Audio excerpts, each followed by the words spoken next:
We're answering 10 Google searched questions people ask about asexuality.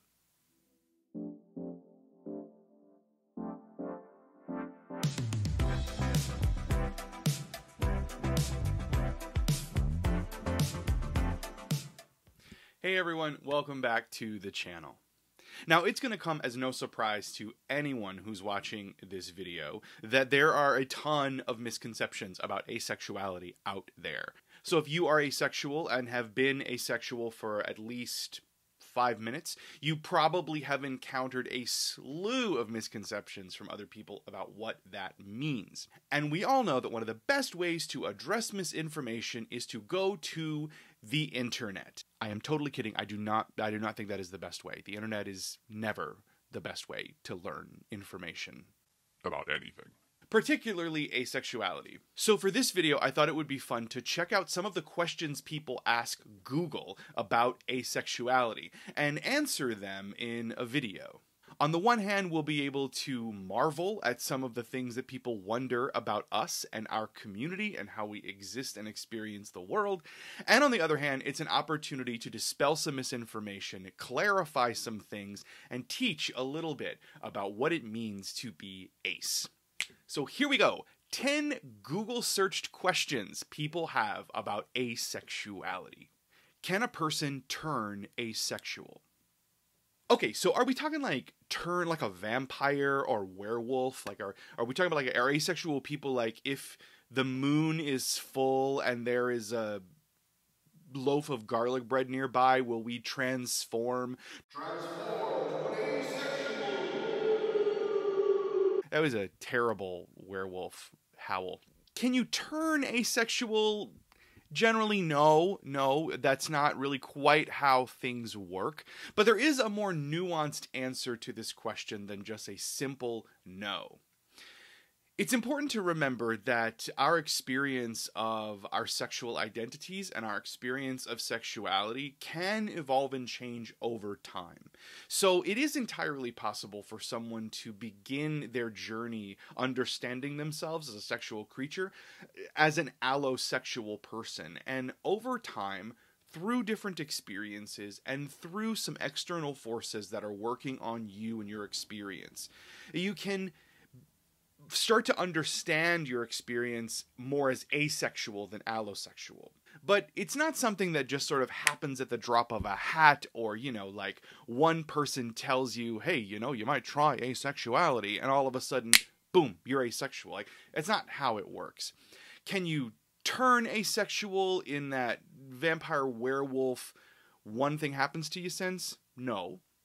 Can your identity evolve over time? Yes. Are asexuals rare? My goodness, we are rare, beautiful, exotic creatures. So current statistics suggest that about 1% of the population identifies or is asexual. Now, a lot of these statistics do rely on people self-identifying as asexual.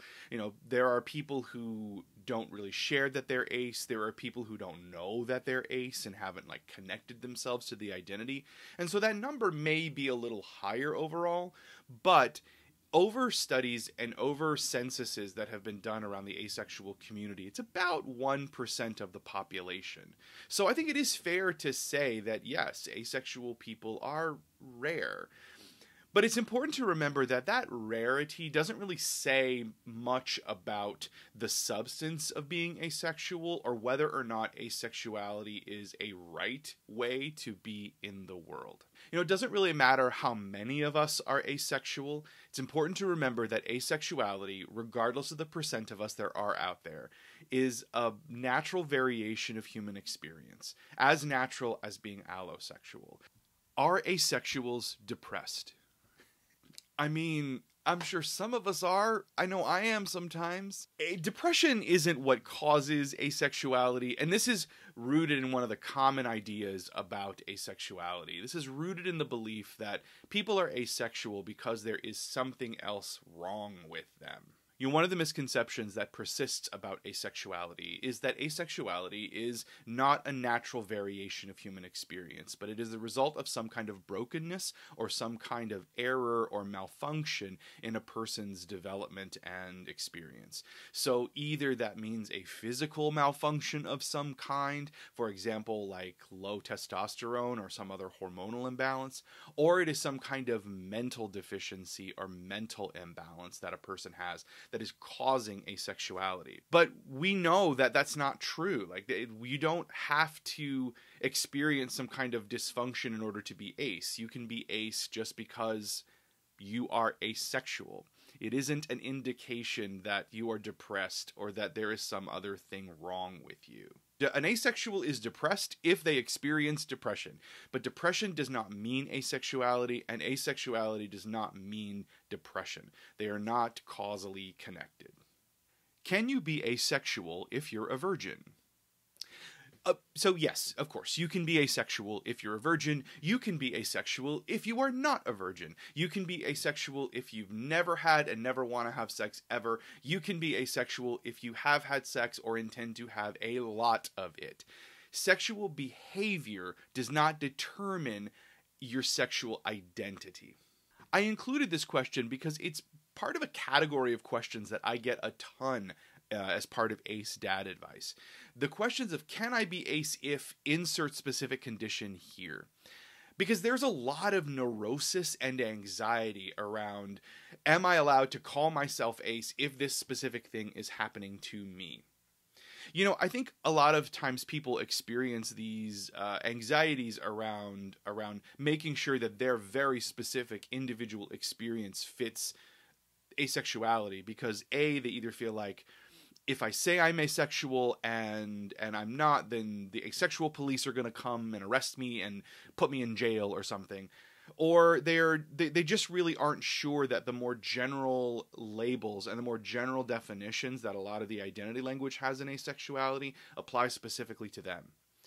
It's important to remember that as you were navigating this space, as you were questioning whether or not asexuality is you and whether or not your experience fits into asexuality, that the language we use is by design imprecise. Identity language and asexuality can't describe every person's individual experience of aceness, because ace is a broad spectrum of experiences. So there are many individual specific ways that you can be ace, and worrying about those very specific things and finding words or definitions that encompass your specific thing will lead you down a very neurotic and dead-end road. There are lots of ways to be asexual, but the overarching umbrella idea is that you don't or rarely experience sexual attraction. If that describes you, if that describes your pattern of experience over time, then you're safe to use asexual in connection to you. Do asexuals kiss? Sure, we do. We can. We can if we want to. We can if we find someone who is consenting. But kissing and other forms of physical intimacy are not determinants of one's asexuality. So, remember, it's important to separate the identity from the action, the things that we do with our bodies in coordination with other people's bodies in a consensual way. Don't define necessarily how we are inside ourselves experiencing the world. So an asexual person can be ace and still kiss. An asexual person can be ace and still cuddle. An asexual person can be ace and still have sex or enjoy kink or any other kind of enjoy any other kind of physical intimacy. This question, of course, is rooted in the notion that asexual means absolute zero. Nothing. Zot, nada, zilch, nothing. Being ace doesn't mean you have to forego any kind of connection with another human being that there can be. It doesn't mean that you have to be an isolated island for the rest of your life. Asexual people can experience a whole spectrum and range of human connections just as allosexual people do. We just do those things in the experience of not or rarely experiencing sexual attraction. Can asexual people feel pleasure? Again, another question rooted in the same misconception. Yes, asexual people can feel pleasure. We can feel physical pleasure, we can feel emotional pleasure, we can feel all kinds of pleasure. Asexuality does not mean that your body or your mind is removed from the ways that people experience touch, intimacy, connection with other human beings. That's not what asexuality is. How do asexuals show affection? We bring you cake. We bring you garlic bread. We bring you dragons. We bring you Dungeons and Dragons. Those are stereotypes. I do not condone stereotypes. Although, for me, the stereotype of cake is probably very deeply true. Asexual people show affection in the same way that other human beings show affection. And just like in every other relationship that exists, allosexual or asexual, the kinds of affection that you show your partner, the kinds of affection that you want back from your partner, the things that you are comfortable with, the things that are deal breakers, these are all negotiations that you and your partner or partners have to make for yourselves. Asexual and allosexual alike, we all enter relationships with the things that we understand that we are comfortable with and the things we aren't comfortable with. And we share those with our partners, they share theirs in return, and we create a negotiated contract for what works in our relationship. So, any kind of affection that an allosexual person may share with their partner is available to an asexual person to share with their partners. Being ace doesn't restrict us from any kinds of affection that we receive or give. Being ace doesn't limit how we show our partners that we care for them.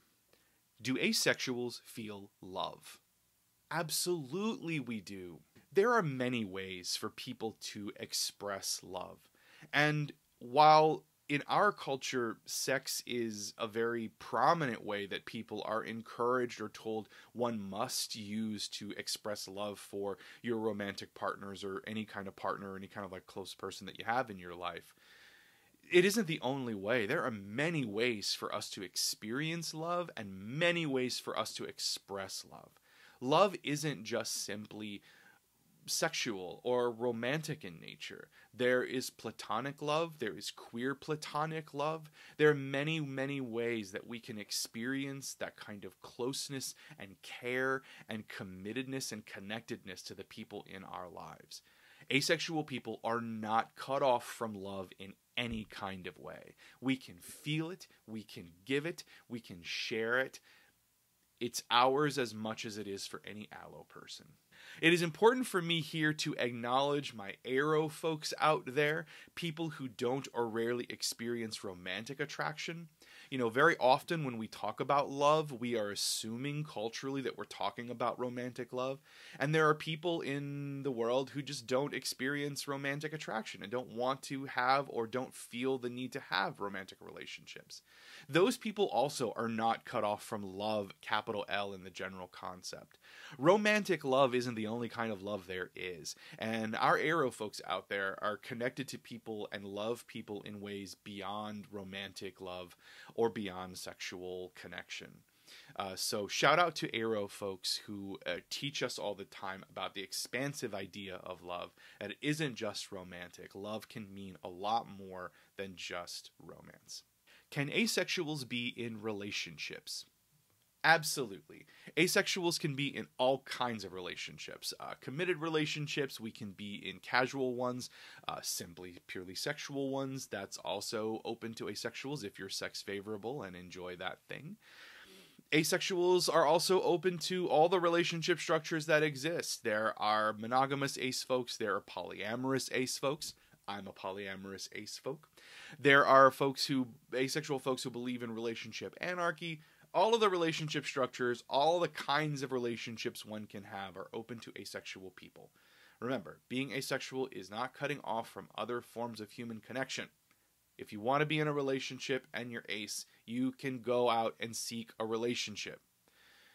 Is it sometimes harder being ace trying to find a relationship? If you're ace in a sea of allos, heck yeah, that can be difficult. That can be a real challenge and can sometimes be enormously frustrating and disappointing.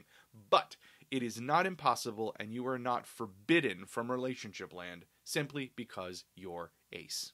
How do I get rid of my asexuality?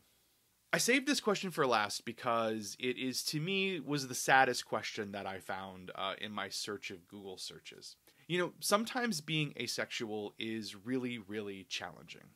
It's hard. You can face a lot of stereotypes. You can face a lot of rejection and pushback from people in your life. People that you know and care about can send your way a lot of really negative ideas about who you are and how you experience the world. When we go out to seek relationships, we can experience a lot of rejection, and that rejection can turn into us losing some self-esteem or projecting some self-hatred at us. And moving through the world as an ace person, I know I've heard a lot of people express this, can sometimes feel like you are broken. You can be made to feel by the messages in the world and messages from other people that you are broken somehow. And being broken is not a very pleasant feeling. It's not a thing we're aiming for. So I understand why some people who, in thinking that they are ace or coming to understand that they are ace, would want to know how to get rid of it, because it's hard, and because it's painful, and because it feels like it might be easier to not be ace. But I think harder than experiencing the negative ideas and the pushback from the world is trying to move through the world as something you are not. Now, I'm not saying that asexuality is just the peachiest thing ever, and that all you have to do is flip a switch in your mind and all of a sudden it's going to be great to be ace, and it's ace joy here and ace joy there. Not saying that at all. I am years into my journey as an asexual person, and I still struggle sometimes with insecurity. I struggle with low self-esteem. I struggle with self-hate, and I struggle with feeling broken. But those days get fewer and fewer the more I work at it and the more I focus on myself and try to lift myself up. I don't think we can ever get rid of our asexuality. The thing that we can do, however, is slowly learn to love that part of ourself that may be challenging, to love that part of ourself that others may not see the beauty of. We have to learn to look at all the parts of ourselves, including our asexuality, and recognize that it's part of what makes us us, and that's pretty beautiful and wonderful. So I'm glad that I'm ace, because being ace made me this guy, and I'm pretty happy with who this guy is in his life and in the world. And asexuality has made you you, and look at you, you're great, you're amazing. You're amazing. I know it's hard, but work at loving you as an asexual person the way I love you as an asexual person. I have faith that you can absolutely get there. Thank you all so much for hanging out with me and answering these 10 questions. Thank you for supporting the channel. I am glad you're here.